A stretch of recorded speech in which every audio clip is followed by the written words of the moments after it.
माझं नाव यशवंत नथुजी मेश्राम. प्रभाग 26मधनं मी राष्ट्रवादी काँग्रेसच्या घड्याळ या चिन्हावर निवडणूक लढतो आहे.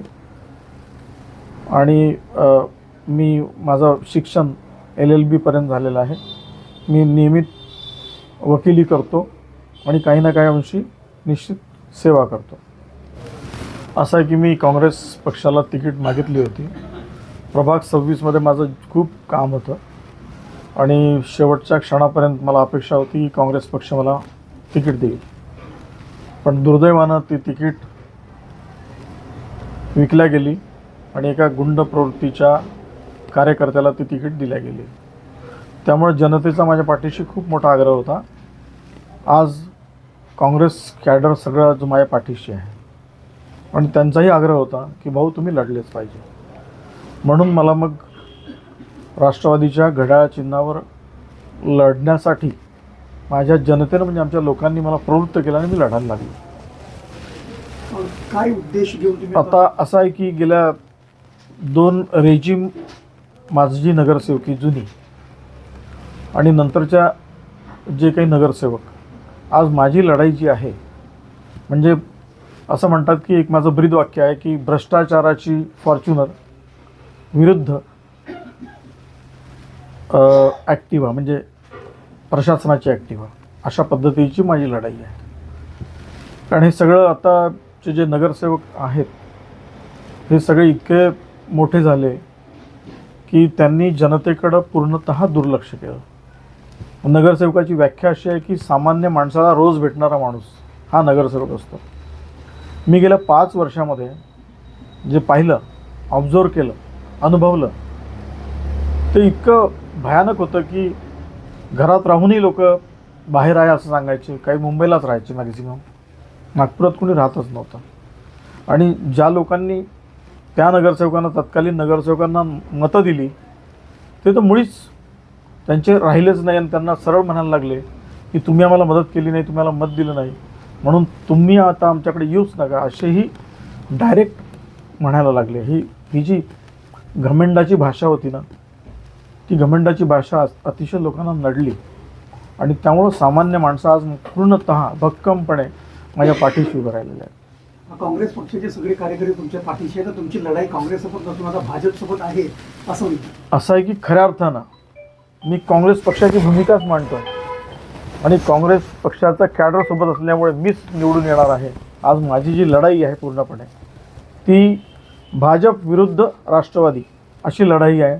आणि या अतिशय चुरशीच्या लढाईमध्ये, सत्तेच्या लढाईमध्ये मी या ठिकाणी घड्याळावर निवडून येणार याची शाश्वती मला आहे. भाजपवाले म्हणतात की 2047 पर्यंत आम्हीच सत्तेच राहू, काय कारण होऊ शकतं? नाही, असं आहे की हे म्हणायला बरं वाटतं पण ते कसं शक्य आहे? भारतामध्ये लोकशाही आहे. भारतामध्ये आपण ज्या विचारावर ही लोकशाही चाललेली आहे, मग त्यामध्ये महात्मा गांधी आहेत, बाबासाहेब आंबेडकर आहेत, महात्मा ज्योतिराव फुले आहेत, छत्रपती शिवराय आहेत. हा जो छत्रपती शिवरायांचा महाराष्ट्र किंवा देश, त्यामध्ये समता, स्वातंत्र्य, बंधुभाव आणि न्याय ही 4ही जीवनमूल्ये ज्या राज्यघटनेमध्ये आज आहेत, त्या राज्यघटनेला भेदून ते राज्य करण्याचा विचार करतायत. परंतु एक ना एक दिवस येणाऱ्या काळामध्ये लवकरच त्यांची जागा त्यांना या देशातली जनता दाखवेल. जसं की पार्टी सोडलं तर एक वातावरण असं पण बनलेलं आहे की मेश्राम विरुद्ध मेश्राम ही खूप मोठी लढाई, कारण आपल्या विरोधामध्ये तुमचे भाऊ, लहान भाऊ रेंजमध्ये आहेत. तर काय वाटतं तुम्हाला की लढाई ही पार्टी नसून की मेश्राम विरुद्ध मेश्राम होणार आहे? नाही, कसं आहे मी सांगितलं तुम्हाला आधीच की फॉर्च्युनर विरुद्ध ॲक्टिवा अशी ही लढाई आहे. गतकाळामध्ये गेल्या 5 वर्षामध्ये जमिनीवर पायच टिकले नाही ना अनेक लोकांचे. कुटुंब म्हणून आम्ही सगळे एकत्र आहोत. परंतु या ठिकाणी कशी लढाई आहे की ज्या विचारसरणीला आम्ही गेल्या अनेक वर्षापासून विरोध करतो आहोत, त्याच विचारसरणीला घेऊन जर कोणी चालत असेल तर त्याला विचारांनीच उत्तर दिलं पाहिजे. आणि आज जे मी लढाई सुरू केलेली आहे ते विचारांनी उत्तर देण्याची लढाई सुरू केलेली आहे. विचारांची लढाई विचारांना करू. काय सांगाल या प्रसंगी की आपला, जसं तुम्ही एक समाजाचं पण प्रतिनिधित्व करता आहे, तर आपला समाज आणि परत बाकीचा इतर समाज जो आहे हा आपल्या पाठीशी खंबीरपणे उभा आहे, असं आहे की मी गेल्या अनेक वर्षापासून पूर्व नागपुरात काम करतो. खूप मी महाराष्ट्रभर काम करण्याचा दावा करत नाही, पण पूर्व नागपुरात जे काही काम करतो ते मी सर्व जाती समाजात काम करतो, जातीविरहित काम करतो, समाजविरहित काम करतो, धर्मविरहित काम करतो. आणि त्यामुळं यावेळेला संपूर्ण लोक, सर्वसामान्य माणूस जो सर्वार्थाने हारलेला माणूस आहे तो निश्चित माझ्या पाठीशी पूर्णपणे उभा आहे. ना जातीवर ना पातीवर, फक्त एकच मत घड्याळावर, म्हणजे आमच्या घड्याळ पॅनलवर, अशी अवस्था या ठिकाणी निर्माण झालेली आहे. म्हणजे असं प्रसंगी आपल्या प्रभागातल्या जनतेला तुम्ही काय सांगता तुम्ही?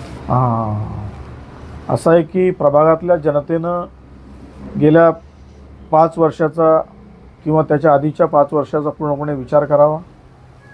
त्यांच्या जवळचा कोण माणूस होता, त्यांच्या अगदी सुखात दुःखात सहभागी होणारा कोण माणूस होता, आणि त्यांच्या प्रत्येक जीवनाच्या प्रत्येक पदोपदी मी त्यांच्या सोबत राहिलेलो आहे.